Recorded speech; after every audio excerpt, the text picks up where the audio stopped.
ओम शांति। 24 अप्रैल 2022 अव्यक्त बाप दादा के महावाक्य। रिवाइज तारीख है 31 मार्च 1990। रहम दिल और बेहद की वैराग्य वृत्ति। रहम दिल और बेहद की वैराग्य वृत्ति। आज लवफुल और मर्सीफुल बाप दादा अपने समान बच्चों को देख रहे हैं। आज बाप दादा विश्व के सर्व अनजान बच्चों को देख रहे थे। भले अनजान है लेकिन फिर भी बच्चे हैं। बाप दादा के संबंध से सर्व बच्चों को देखते हुए क्या अनुभव किया कि मेजॉरिटी आत्माओं को समय प्रति समय किसी न किसी कारण से जाने अनजाने भी वर्तमान समय मर्सी अर्थात रहम की दया की आवश्यकता है और आवश्यकता के कारण ही मर्सीफुल बाप को याद करते रहते हैं। तो चारों ओर की आवश्यकता प्रमाण इस समय रहम की दृष्टि की पुकार है, क्योंकि एक तो भिन्न भिन्न समस्याओं के कारण अपने मन और बुद्धि का संतुलन न होने के कारण मर्सीफुल बाप को व अपनी अपनी मान्यता वालों को मर्सी के लिए बहुत दुख से परेशानी से पुकारते हैं। चाहे अनजान आत्मा है, बाप को न जानने के कारण अपने धर्म पिताओं व गुरुओं को व इष्ट देवों को मर्सीफुल समझकर पुकारते हैं।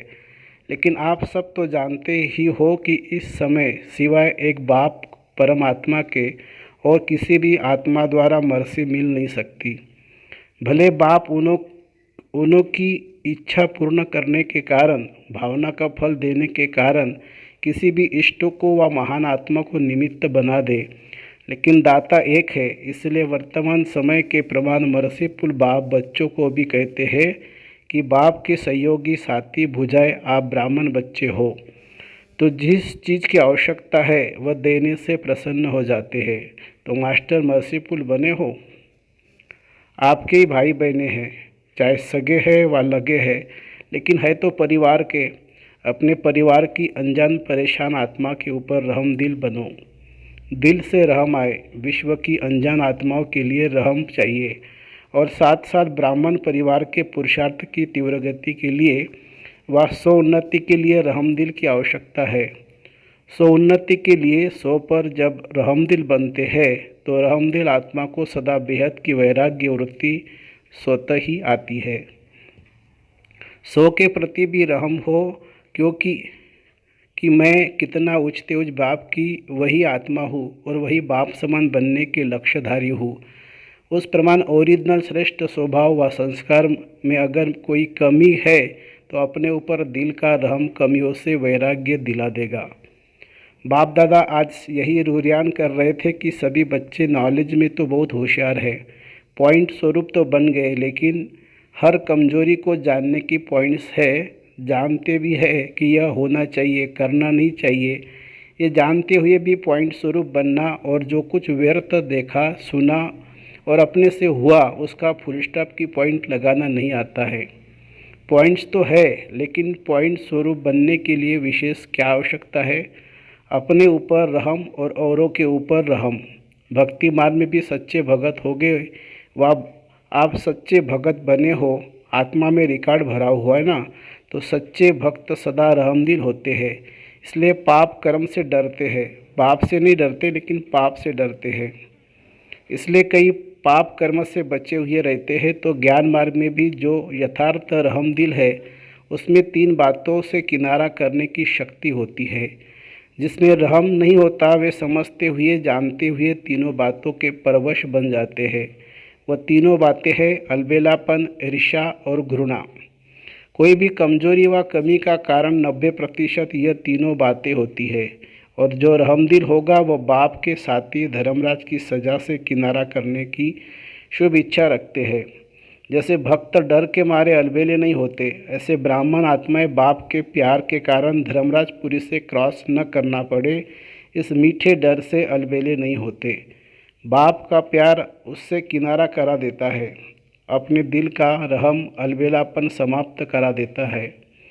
और जब अपने प्रति रहम भावना आती है तो जैसे वृत्ति, जैसी स्मृति, वैसी सर्व ब्राह्मण सृष्टि के प्रति स्वतः ही रहमदिल बनते हैं। यह यथार्थ ज्ञान युक्त रहम। बिना ज्ञान के रहम कभी नुकसान भी कराता है, लेकिन ज्ञान युक्त रहम कभी किसी आत्मा के प्रति ईर्ष्या व घृणा का भाव दिल में उत्पन्न करने नहीं देगा। ज्ञान युक्त रहम के साथ साथ स्वयं की रूहानियत का रुहाब भी अवश्य होता है। अकेला रहम नहीं होता, लेकिन रहम और रुबाब दोनों का बैलेंस रहता है। अगर ज्ञान युक्त रहम नहीं है, साधारण रहम है, तो किसी भी आत्मा के प्रति चाहे लगाव के का रूप में से, चाहे किसी भी कमजोरी से उसके ऊपर प्रभावित हो सकते हैं। प्रभावित भी नहीं होना है, न घृणा चाहिए न प्रभावित चाहिए, क्योंकि आप तन मन बुद्धि सहित बाप के ऊपर प्रभावित हो चुके हो। जब और बुद्धि एक के तरफ और ऊंचे ते ऊंचे तरफ प्रभावित हो चुकी है, तो फिर दूसरे के ऊपर प्रभावित कैसे हो सकते? अगर दूसरे के ऊपर प्रभावित होते हैं तो उसको क्या कहेंगे? दी हुई वस्तु को फिर से स्वयं यूज करना, उसको कहा जाता है अमानत में ख़यानत। जब मन बुद्धि दे दिया तो फिर आपकी रही कहा जो प्रभावित होते हो, बाप के हवाले कर दिया या आधी रखी है? आधी दी है। जिन्होंने फूल दिए वह हाथ उठाओ। देखो, ब्राह्मण जीवन का फाउंडेशन महामंत्र क्या है? मनमना भव। तो मनमना भव नहीं हुए तो ज्ञान रहित रहमदिल आत्मा कभी किसी के ऊपर, चाहे गुणों के ऊपर, चाहे सेवा के ऊपर, चाहे किसी भी प्रकार के सहयोग प्राप्त होने के कारण आत्मा पर प्रभावित नहीं हो सकती, क्योंकि बेहद के वैराग्य होने के कारण बाप के स्नेह, सहयोग, साथ, इनके सिवाय और कुछ उसको दिखाई नहीं देगा। बुद्धि में आएगा ही नहीं। तुम्ही से उठूँ, तुम्ही से खाऊँ, तुम्ही से सोऊँ, तुम्ही से सेवा करूँ, तुम्ही साथ कर्मयोगी बनो। यह स्मृति सदा उस आत्मा को रहती है। भले कोई श्रेष्ठ आत्मा द्वारा सहयोग मिलता भी है, लेकिन उसका भी दाता कौन? तो एक बाप की तरफ ही बुद्धि जाएगी ना। सहयोग लो, लेकिन दाता कौन है ये भूलना नहीं चाहिए। श्रीमत एक बाप की है। कोई निमित्त आत्मा आपको बाप की श्रीमत की स्मृति दिलाती है तो उनकी श्रीमत नहीं कहेंगे, लेकिन बाप की श्रीमत को फॉलो कर औरों को भी फॉलो कराने के लिए स्मृति दिलाती है। निमित्त आत्माएं, श्रेष्ठ आत्माएं कभी यह नहीं कहेंगी कि मेरी मत पर चलो, मेरी मत ही श्रीमत है, यह नहीं कहेंगी। श्रीमत की फिर से स्मृति दिलाते, इसको कहते हैं यथार्थ सहयोग लेना और सहयोग देना। दादी की श्रीमत नहीं कहेंगे, निमित्त बनते हैं, श्रीमत की शक्ति स्मृति दिलाते हैं। इसलिए कोई भी आत्मा के ऊपर प्रभावित नहीं होना। अगर किसी भी बात में किसी पर प्रभावित होते हैं, चाहे उसके नाम की महिमा पर, रूप पर व किसी विशेषता पर, तो लगाव के कारण, प्रभावित होने के कारण बुद्धि वहाँ अटक जाएगी। अगर बुद्धि अटक गई तो उड़ती कला हो नहीं सकती। अपने ऊपर भी प्रभावित होते हैं। मेरी बहुत अच्छी प्लानिंग बुद्धि है, मेरा ज्ञान बहुत स्पष्ट है, मेरे जैसी सेवा और कोई कर नहीं सकते, मेरे इन्वेंटर बुद्धि है, गुणवान हूँ। यह अपने ऊपर भी प्रभावित नहीं होना है। विशेषता है, प्लानिंग बुद्धि है, लेकिन सेवा के निमित्त किसने बनाया? मालूम था क्या कि सेवा क्या होती है? इसलिए स्व उन्नति के लिए यथार्थ ज्ञान युक्त रहमदिल बनना बहुत आवश्यक है।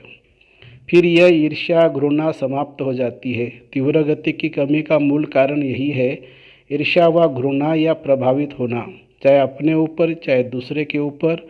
और चौथी बात सुनाई, अलबेलापन। यह तो होता ही है, टाइम पर तैयार हो जाएंगे, यह है अलबेलापन।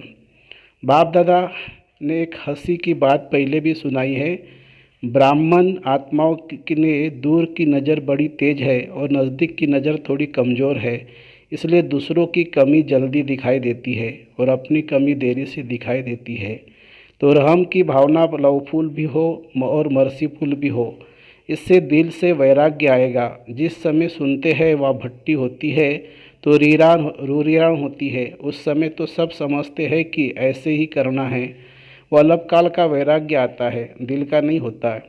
जो बाप को अच्छा नहीं लगता उससे दिल से वैराग्य आना चाहिए। अपने आप को भी अच्छा नहीं लगता है कि, लेकिन बेहद की वैराग्य वृत्ति का हल चलाओ, रहमदिल बनो।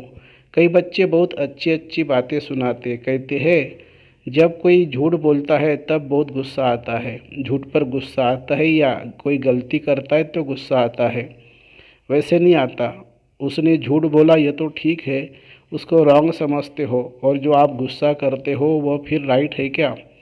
रॉन्ग रॉन्ग को कैसे समझा सकते हैं, उसका असर कैसे हो सकता है? उस समय अपनी गलती को नहीं देखते, लेकिन दूसरे की झूठ की छोटी बात को भी बड़ा कर देते हैं। ऐसे समय पर रहमदिल बनो, अपनी प्राप्त हुई बाप की शक्तियों द्वारा रहमदिल बनो, सहयोग दो। लक्ष्य अच्छा रखते हैं कि उनको झूठ से बचा रहे हैं, लक्ष्य अच्छा है, उसके लिए मुबारक हो, लेकिन रिजल्ट क्या निकली? वह भी फेल, आप भी फेल। तो फेल वाले को क्या पास कराएगा?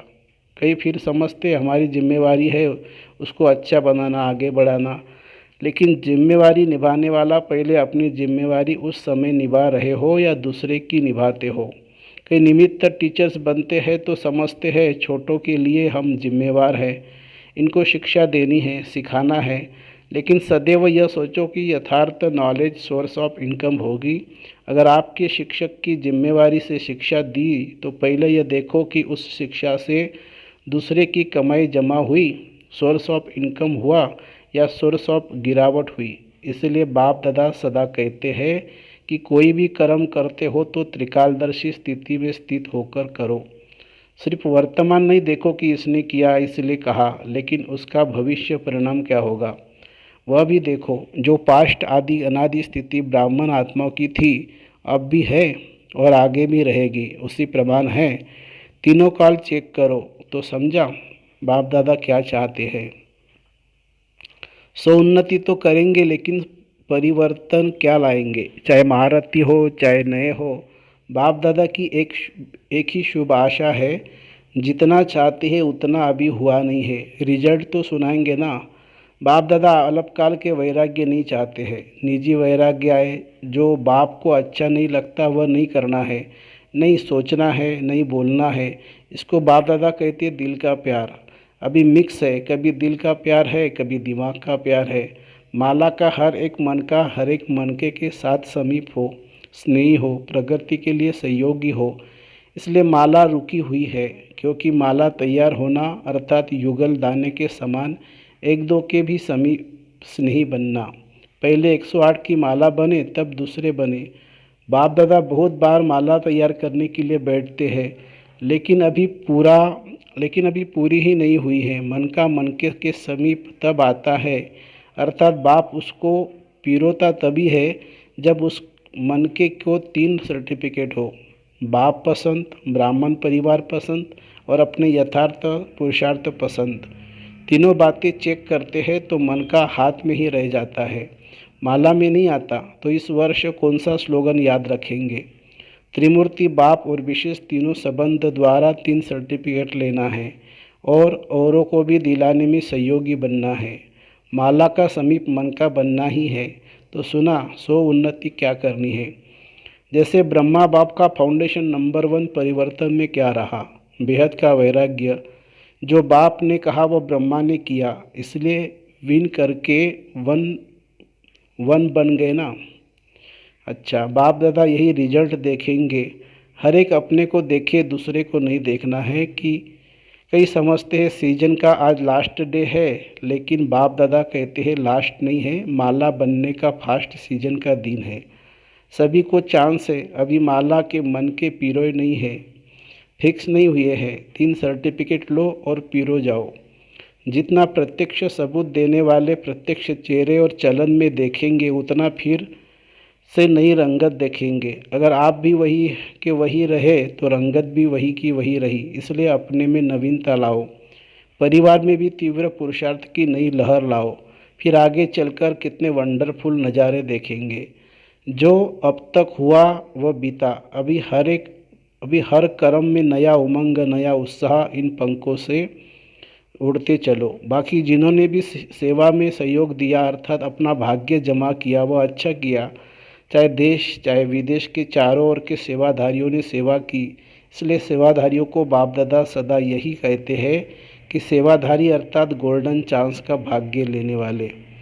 अभी इस भाग्य को जहाँ भी जाओ वहाँ बढ़ाते रहना, कम नहीं होने देना। थोड़े समय का चांस सदा के लिए तीव्र पुरुषार्थ का गोल्डन चांस दिलाता रहेगा।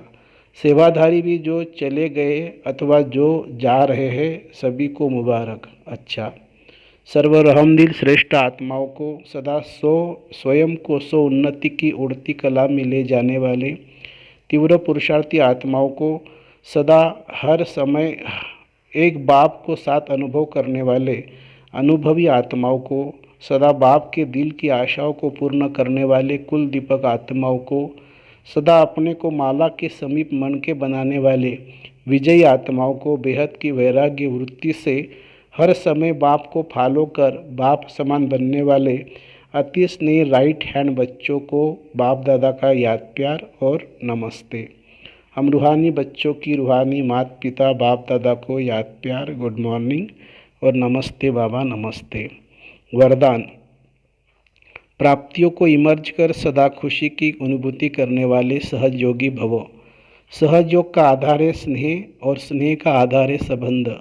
संबंध से याद करना सहज होता है, संबंध से ही सर्व प्राप्तियाँ होती है। जहाँ से प्राप्ति होती है मन बुद्धि वहाँ सहज ही चली जाती है। इसलिए बाप ने जो शक्तियों का, ज्ञान का, गुणों का, सुख शांति आनंद प्रेम का खजाना दिया है, जो भी भिन्न भिन्न प्राप्तियाँ हुई है उन प्राप्तियों को बुद्धि में इमर्ज करो तो खुशी की अनुभूति होंगी और सहज योगी बन जाएंगे। स्लोगन है, जो सर्व प्रश्नों से पार रहता है वही प्रसन्न चित्त है। जो सर्व प्रश्नों से पार रहता है वही प्रसन्न चित्त है।